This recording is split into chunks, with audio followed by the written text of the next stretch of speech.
Hello, আমি doctor Parvez Alam বলছি new jersey থেকে। আশা করি আপনারা যে যেখানে আছেন ভালো আছেন। এটা আমাদের স্বাস্থ্য পর্ব 21। এটাতে আমি হাইপারটেনশন বা উচ্চ রক্তচাপ নিয়ে কথা বলবো। উচ্চ রক্তচাপ নিয়ে কথা বলার আগে একটা ছবি দেখিয়ে আমি আমাদের শরীরে রক্ত চলাচল এবং হার্টের ফাংশনটা নিয়ে অল্প একটু ডেমনস্ট্রেশন দিব, তারপরে আমি আমার বক্তব্যে চলে যাব। তো এই যে আমাদের যে এই চিত্রটা যে দেখাচ্ছি, সেটা আমাদের মাঝখানেরটা হলো হার্ট। সেখানে শরীর থেকে, নিচের শরীর থেকে আমাদের দূষিত রক্ত এই যে নীল ধমনী, নীল শিরাগুলো দিয়ে এসে সুপিরিয়র ভেনা কেভা, ইনফেরিয়র ভেনা কেভা, সেটা দিয়ে সারা শরীর থেকে দূষিত রক্তটা এসে পড়ছে হার্টের রাইট সাইডে, রাইট এট্রিয়ামে। তারপর সেখান থেকে এই রক্তটা রাইট ভেন্ট্রিকল থেকে পাম্প করে হার্ট পাঠিয়ে দিচ্ছে লাংসে, এটা অক্সিজেন নেওয়ার জন্য। এবং এখান থেকে লাংস থেকে, দুটো লাংস থেকে আমরা নিঃশ্বাস প্রশ্বাসে যে অক্সিজেনটা নিই, সেই অক্সিজেনেটেড ব্লাডটা আবার পালমোনারি ভেন হয়ে চলে আসবে হার্টের বাম পাশে, লেফট অ্যাট্রিয়াম। সেখান থেকে লেফট ভেন্ট্রিকেলে চলে যাবে। এই লেফট ভেন্ট্রিকেলটা হার্টের সবচেয়ে বেশি স্ট্রং এবং মাসকুলার একটা কম্পার্টমেন্ট। সেটা চেপে, এই কন্ট্রাকশন করে, মানে সংকুচিত হয়ে ব্লাডটাকে চেপে এই আর্টার এওটা, যেটা এই এওটা দিয়ে সারা শরীরে পৌঁছে দিবে। এবং এই দুটো সার্কিট তার মানে দেখা যাচ্ছে। উপরের সার্কিট যে হার্টের সাথে যে লাংসের যে সার্কিট আছে, পালমোনারি আর্টারি আর পালমোনারি ভেন্সের, এটাকে বলে পালমোনারি সার্কিট বা পালমোনারি সার্কুলেশন। এখানে সাধারণত আমাদের শরীরে মোটামুটি 5 লিটার ব্লাড, অ্যাভারেজে ধরা যায় 5 লিটার ব্লাডের 500 ml মানে হাফ লিটার এই পালমোনারি সার্কিটে থাকে, সার্কুলেশন থাকে অ্যাট এ টাইম। আর এটাকে বলা হয় সিস্টেমিক সার্কুলেশন বা সিস্টেমিক সার্কিট, সেটা মানে হার্টের সাথে সারা শরীরের যে সার্কিটটা। দুটো সার্কিট কিন্তু আলাদা আলাদা এবং এরা ক্লোজড সার্কিট। তবে এখানে কোনো চাপ যদি সৃষ্টি হয়, এই চাপটা কিন্তু বাইরে যেতে পারবে না এবং ব্লাড বাইরে বের হতে পারবে না। তা এখন এই যে চাপ, রক্তচাপ নিয়ে যেহেতু আমরা আলাপ করছি, আমি আপনাদেরকে একটু বোঝাবার জন্য এই কথাটা বললাম। আর একটা কথা, যে আমাদের যে ভেন্সগুলো আছে, এগুলো একটু মানে ভেন্সে সাধারণত আমাদের 5 লিটার রক্তের প্রায় 70 to 75% রক্ত, সেটা কিন্তু এই ভেন্সে থাকবে। আর আর্টারিতে মোটামুটি 25 থেকে 30% রক্ত কিন্তু থাকবে। তো মোটামুটি এই ডিস্ট্রিবিউশনটা একটু জানলে সুবিধা হয়, পরে আপনাদের বুঝতে সুবিধা হবে। এখন আসা যাক যে আমাদের হার্ট এবং রক্তের এই যে হার্ট যে রক্তকে পাম্প করে বিভিন্ন শরীরে পৌঁছে দিবে, এটার জন্য একটা মিনিমাম ব্লাড প্রেশার আমাদের দরকার। তো বোঝানোর জন্য এটি বলতে পারি যে মিনিমাম ব্লাড প্রেশারটা যেটা, সেটা কি আমরা বলি নর্মাল ব্লাড প্রেশার। এই নর্মাল ব্লাড প্রেশার যদি কমে যায়, সেটা হলো হাইপোটেনশন হয়ে যায়, সেটাতেও কিন্তু বিপদ হতে পারে। আর নর্মাল ব্লাড প্রেশারের চেয়ে যদি বেড়ে যায়, সেটাকে আমরা বলি হাইপারটেনশন, মানে উচ্চ রক্তচাপ। এই নাম্বারটা সাধারণত 120/80 হিসাবে আমরা আমেরিকাতে মোটামুটি এখানকার যে ইনস্টিটিউশনগুলো আছে, পার্টিকুলারলি আমি যেটা ফলো করব সেটা আমেরিকান কলেজ অফ কার্ডিওলজি এবং আমেরিকান হার্ট অ্যাসোসিয়েশন, এই দুটো অর্গানাইজেশনের গাইডলাইন্স অনুযায়ী আমি কথা বলবো। তো তাদের অনুযায়ী 120/80 নিচে হলো নর্মাল ব্লাড প্রেশার, আর 120/80 উপরে উঠে গেলে সেটাকে আমরা বলবো এলিভেটেড ব্লাড প্রেশার, বা অনেকটা বলা যায় প্রি হাইপারটেনশন। ডায়াবেটিস বলার সময় যেমন বলেছিলাম প্রি ডায়াবেটিস, তারপরে ডায়াবেটিস, তো অনেকটা এরকম প্রি হাইপারটেনশন বা এলিভেটেড ব্লাড প্রেশার। সেটা যদি 120/80 থেকে একটু উপরে উঠে যায়। আবার যখন এটা 130/80-তে গিয়ে পৌঁছাবে এবং তার বেশি হবে, তখন আমরা বলবো হাইপারটেনশন। সাধারণত এটাকে 130/80 থেকে 140/90 পর্যন্ত আমরা বলবো স্টেজ 1 হাইপারটেনশন। 140/90 সেই পর্যন্ত উঠে গেলে বা তার উপরে উঠে গেলে সেটাকে আমরা বলবো স্টেজ 2 হাইপারটেনশন। আর ব্লাড প্রেশার যদি খুবই বেশি হাই হয়ে যায়, সেটা একটা লেভেল আছে যে 180/120, সেই লেভেলে চলে গেলে সেটাকে আমরা বলবো হাইপারটেনসিভ ক্রাইসিস। সেখানে লাইফ থ্রেটেনিং একটা সিচুয়েশন সৃষ্টি হতে পারে। পরে আমি ডিটেলসে পরের পর্বে বলবো সেগুলো নিয়ে, কত প্রকার কী আছে এবং কী উপসর্গ দেখা যায়, পরের পর্বে আমরা বলবো। এখন এই 120/80 যেটা ব্লাড প্রেশার, সেটা কিভাবে তৈরি হয়? হার্ট যখন লেফট ভেন্ট্রিকেল, আমি দেখালাম যে খুব মাস্কুলার অর্গানটা, খুব যখন চাপ দেয় সারা শরীরে রক্তটাকে পাঠানোর জন্য, তখন সর্বোচ্চ ম্যাক্সিমাম প্রেশার যে ক্রিয়েট হয় সিস্টেমিক সার্কুলেশনে, সিস্টেমিক সার্কিটে, একটা ক্লোজ সার্কিট, তো এখানে চাপ দিলে প্রেশার বাড়বে। ওই প্রেশার বেড়ে 120 মিলিমিটার হয়। আর হার্টের সংকোচন থেকে যখন প্রসারণে চলে যায়, বিট তো হয় মিনিটে প্রায় 60 থেকে 80 সাধারণত, এতবার সংকোচন প্রসারণের একটা হার্টের মানে ফাংশনটা করে এইভাবে। আর ম্যাক্সিমাম নর্মাল ক্ষেত্রে 100 পর্যন্ত হতে পারে, আমরা যদি এক্সারসাইজ করি হাঁটাচলা করি 100 পর্যন্ত হতে পারে, সেটাও নর্মাল। তো হার্ট কিন্তু এই যে হার্ট পাম্প করে চাপ সৃষ্টি করে যেটা, সেটা ম্যাক্সিমাম যেটা সেটাকে বলে সিস্টোলিক ব্লাড প্রেশার, মানে কন্ট্রাকশন যেটা করে হাইটে যখন হয়। আর যখন রিল্যাক্স থাকে হার্টটা তখন যে সর্বনিম্ন যে প্রেশারটা থাকে সেটা হলো গিয়ে 80-র মতো, 80। তো সেটাকে আমরা বলবো ডায়াস্টোলিক প্রেশার। সেজন্য আপনারা ব্লাড প্রেশার বলার সময় দুটো নাম্বার মনে রাখতে হবে আপনাদের, systolic blood pressure, diastolic blood pressure. Systolic blood প্রেশারটা উপরেরটা হবে, উপরের নাম্বারটা, আর নিচের নাম্বারটা স্ট্রোক দিয়ে যেটা নিচের নাম্বার লাগে এটা হলো ডায়াস্টোলিক প্রেশার। এই 120/80টা এটা আমেরিকান গাইডলাইন্স অনুযায়ী এটাই। তবে কিছুটা ব্রিটিশ হাইপারটেনশন সোসাইটি এবং ইউরোপিয়ান সোসাইটি অফ হাইপারটেনশন তাদের লেভেলটা একটু বেশি আমাদের চেয়ে, 5 থেকে 10 মিলিমিটার মার্কেরই একটু বেশি। তো ওটাতে আমি ডিটেলসে যাব না। সাধারণত ওরা বলে যে 140/90 পৌঁছলে বা তার বেশি হলে ব্লাড প্রেশার বলবে ওরা নর্মাল ক্ষেত্রে। আর যদি আপনার কার্ডিওভাস্কুলার ডিজিজ থাকে বা ডায়াবেটিস থাকে বা ক্রনিক কিডনি ডিজিজ থাকে তখন তাদের রেকমেন্ডেশন যে এটা আমরা একটু কমতেও, মানে 130/85, 130/90 সেটাতেও ট্রিটমেন্ট করতে পারবো। তো যাই হোক সেই তর্কে আমি যাব না। তো মোটামুটি দুটোই খুব সেন্সেবল। আর আমেরিকার গাইডলাইন্সটা আমার কাছে ভালো লেগেছে, এটা একটা সিম্পলিফাইড করে দিয়েছে যে 120/80টা মোটামুটি ধরা যায় যে একটা ব্লাড প্রেশার এর উপরে গেলে ব্লাড প্রেশার বলবো। এখন এই ব্লাড প্রেশার যেই বলবো এটা আমরা মাপবো কীভাবে, হাউ টু মেজার ব্লাড প্রেশারটা কীভাবে মাপা হয়। সাধারণত আমরা ব্লাড প্রেশারটা এতদিন মাপতাম, মার্কারি মেশিন ছিল, সেটা একটা মার্কারি লেভেল উপরে উঠবে না নামবে চেপে করতে হতো ম্যানুয়ালি মোটামুটি। তো এখন তার মার্কেটগুলো অবসলিউট হয়ে যাচ্ছে, ওটা এনভায়রনমেন্টাল ফ্রেন্ডলির জন্য, সেটা এনভায়রনমেন্টাল হ্যাজার্ডসের জন্য সেগুলো চলে গেছে। এখন ম্যানুয়াল, তারপরে তো ম্যানুয়াল আসলো, আর ডিজিটাল একটা ডায়ালের মতো ছিল, তারপরও এখন ইলেকট্রনিক হওয়াতে ইলেকট্রনিক ডিজিটাল যেটা হয়েছে সেটাতে আর কষ্ট করতে হয় না, সেটাতে স্টেথোস্কোপও লাগে না।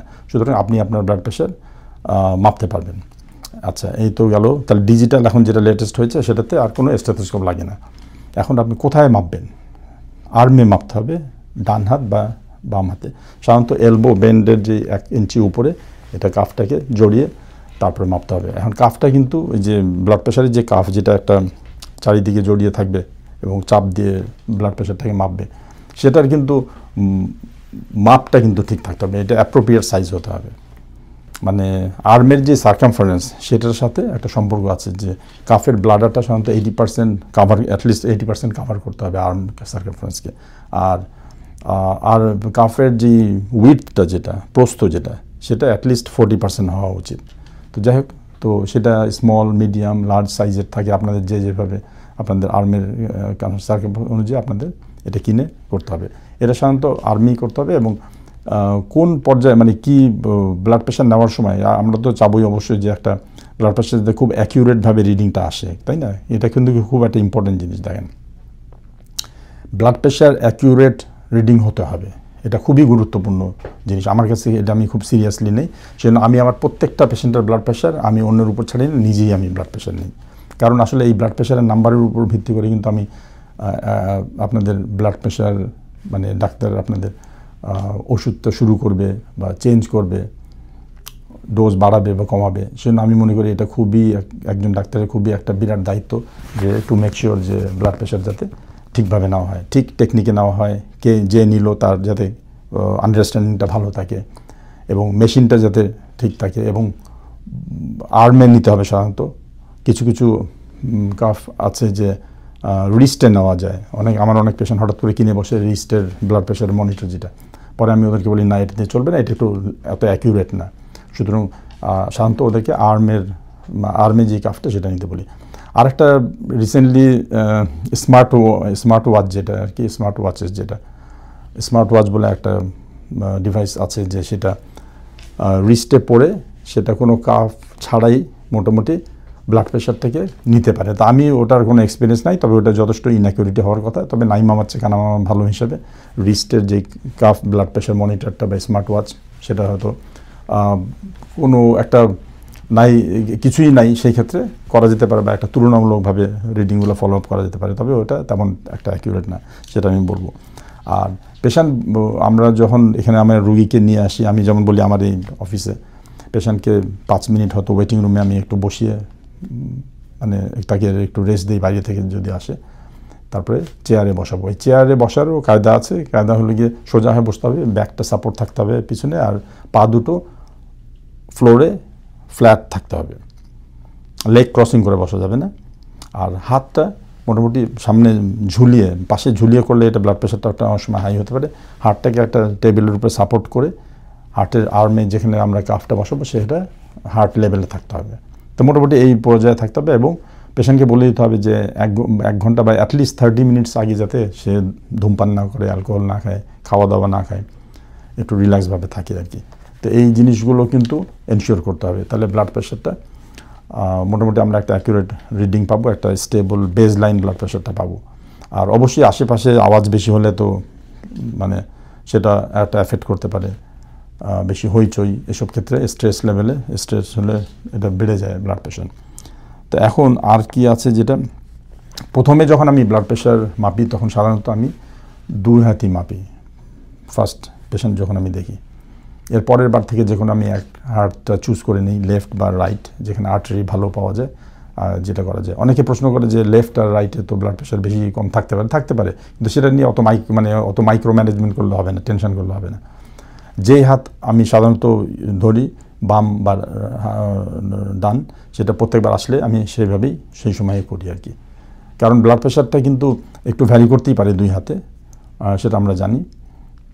দিনেও করতে পারে, দিন রাত দুপুর সেখানেও করতে পারে, সেখানে অনেক ফ্যাক্টর আছে। আমি এখন বলি যে কী কী ফ্যাক্টর আমাদের ব্লাড প্রেশারটাকে কন্ট্রোল করে বা প্রভাবিত করতে পারে। এটা আমি আপনাদের জানাতে চাই এই জন্য যে একটা কোনো নাম্বার নিয়ে হঠাৎ করে আপনারা প্যানিক করবেন না।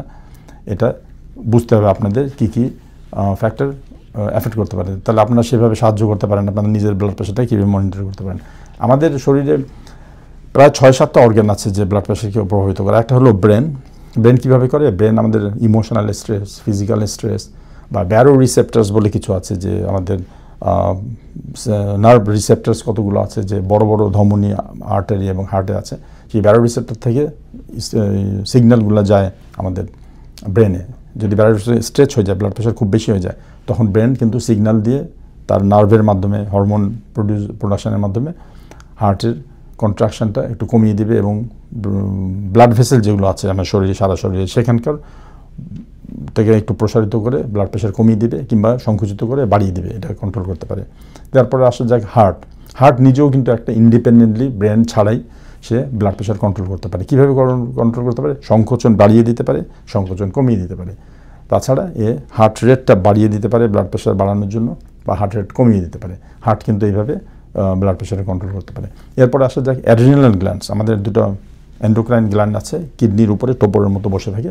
সেই অ্যাড্রিনাল গ্ল্যান্ড কিন্তু কতগুলো হরমোন প্রোডাকশন করতে পারে, aldosterone, cortisol hormones, epinephrine, norepinephrine, এগুলো হরমোন প্রোডাকশন করে ব্লাড প্রেশারটাকে কমাতে বা বাড়াতে পারে। তারপরে সাথে যে বড় দুটো অর্গান কিডনি যেটা আমাদের আছে, এই কিডনিও কিন্তু আমাদের ব্লাড প্রেশারটাকে কমাতে বাড়াতে পারে।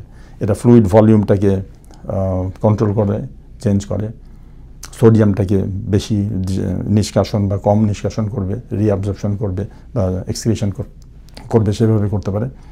আর কিডনি কিন্তু অনেকগুলো হরমোনও প্রডিউস করে, যেমন রেনিন, অ্যাঞ্জিওটেনসিন, অ্যালডোস্টেরন, ওই অ্যাক্সিসে হরমোন প্রোডাকশন করে ওটাকে বাড়িয়ে ব্লাড প্রেশার কমাতে পারে, বাড়াতে পারে। এ তো গেল কিডনি। এরপরের যে অর্গানটা ব্লাড প্রেশার আমাদের কন্ট্রোল করে সেটা হলো ব্লাড ভেসেলস। আমাদের শরীরে, সারা শরীরে আপনি দেখলেন যে পালমোনারি, আমি দেখালাম যেটা পালমোনারি সার্কুলেশনে হার্টের সাথে লাংসের এবং হার্টের সাথে অন্যান্য শরীরের যেই ধমনী এবং মহাধমনী, তারপরে বড় ছোটো ছোটো হতে ক্যাপিলারিজ হয়ে তারপর ভেন হয়ে আবার ফেরত আসে। এই যে দুটোর মধ্যে আমি বললাম যে ভেন্সে মোটামুটি 70 to 75% ব্লাড থাকে। এটা একটা ক্যাপাসিটেন্স ভেসেলস বলে এদেরকে, এটা ধরে রাখে। তো ভেন্সের যেই ক্যাপাসিটি, এটা কিন্তু কম বেশি হতে পারে। এরা ব্লাড সাপ্লাই আর্টারি সাইডে দিয়ে দিতে পারে যখন ব্লাড ভলিউমটা কমে যায় বা প্রেশার কমে যায়, তখন এটা কম্পেনসেট করার জন্য। আর আর্টারি তো নিজেই সংকোচন প্রসারণের মাধ্যমে ব্লাড প্রেশারটাকে কন্ট্রোল করতে পারে। আর্টারি রেজিস্ট্যান্সটা বাড়িয়ে দিতে পারে ব্লাড প্রেশার বাড়ানোর জন্য, বা কমিয়ে দিতে পারে কমানোর জন্য। এটা ডিপেন্ড করবে যে আপনার শরীরে কোনো ইমার্জেন্সি হলো নাকি, ব্লিডিং হলো নাকি, ব্লাড ভলিউম কমে গেল নাকি, ডিহাইড্রেশন হলো নাকি, তখন ভাইটাল অর্গানে এই ব্লাডটাকে ঠিক করার জন্য এই ভেসেলসগুলো তখন খুব ডাইনামিক্যালি কাজ করে। এটা গেল। আর কে করতে পারে? এখানে মোটামুটি এই তো এখন আবার রক্ত যেটা ব্লাড যেটা ইটসেলফ ব্লাড নিজেও কিন্তু ব্লাড প্রেশারটাকে কন্ট্রোল মানে প্রভাবিত করতে পারে। কীভাবে?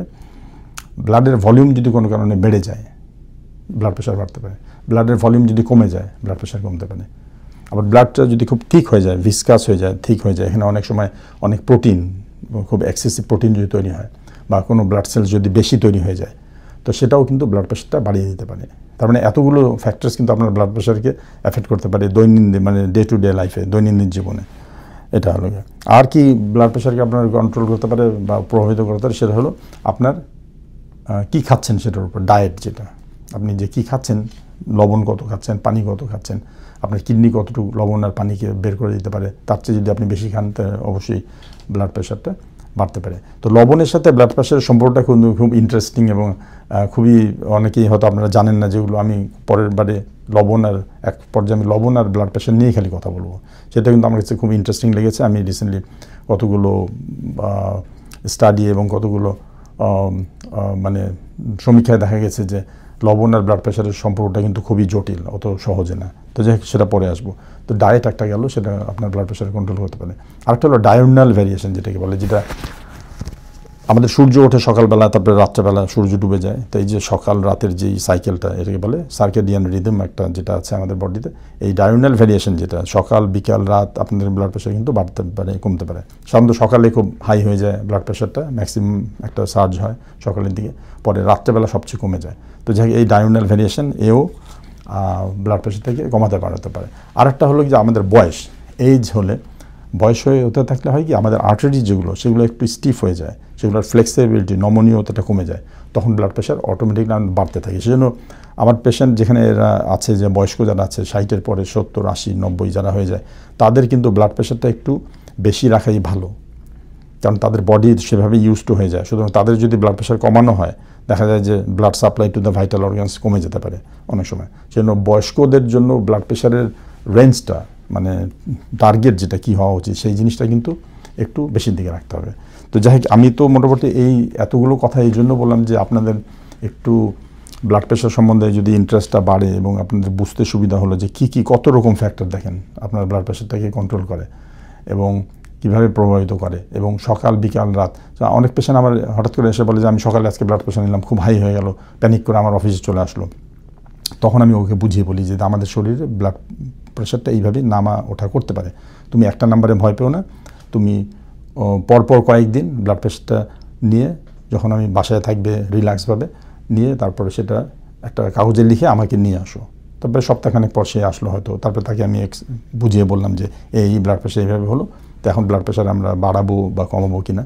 তবে একটা জিনিস বুঝতে হবে যে ব্লাড প্রেশারটার নাম্বারটা কিন্তু খুব অ্যাকিউরেট হতে হবে। আমি সেজন্য বললাম যে কীভাবে নিতে হবে, একটা নিয়মকানুনের মধ্যে দিয়ে যাওয়া ভালো এবং ওইগুলো নিয়মটা মানা ভালো। কারণ অপারেটর যেটা হিউম্যান অপারেটর, আমরা ব্লাড প্রেশার নিতে আমাদের টেকনিকটা যদি ঠিকভাবে আমরা না নিই বা পেশেন্ট আপনারা যদি ঠিকমতো না নেন, তাহলে কিন্তু আপনার ব্লাড প্রেশারটা ঠিকমতো রিডিং তো হচ্ছে না। আরেকটা হলো যে মেশিনটা যেটা আছে সেটা যদি ব্যাটারি চালিত হয়, অবশ্যই দেখবেন যে ব্যাটারি ঠিকমতো আছে কি না, কোনো এরর দিচ্ছে কি না। তো এই মেশিনগুলো, আর এমনি তো বললাম যে আর্মে যেটা, সেটা হলো সবচেয়ে অ্যাকিউরেট, রিস্টেটটা লেস অ্যাকিউরেট, আর স্মার্ট ওয়াচ যেগুলো সেগুলো তো আরও একটু লেস অ্যাকিউরেট হবে। তবে কিছুই না থাকলে সেটা আপনারা করতে পারেন, তবে প্রেফারেবলি সেটা অ্যাভয়েড করাই ভালো। তো আজ এ পর্যন্তই থাক। ব্লাড প্রেশার আসলে বলতে গিয়ে আমি ভেবেছিলাম এক সিটিংয়ে সবই বলে ফেলতে পারবো, কিন্তু এটা খুবই কমপ্লিকেটেড এবং আমি লেটেস্ট যেগুলো ইনফরমেশান আসছে আমাদের এবং ওষুধপত্র আসছে, এবং এই জিনিসটা আমি আরও হয়তো একটা বা দুটো পর্ব লাগবে ব্লাড প্রেশার বলে শেষ করতে। তো পরবর্তী পর্ব পর্যন্ত আপনারা ভালো থাকবেন, নিজের খেয়াল করবেন, পরিবারের খেয়াল করবেন।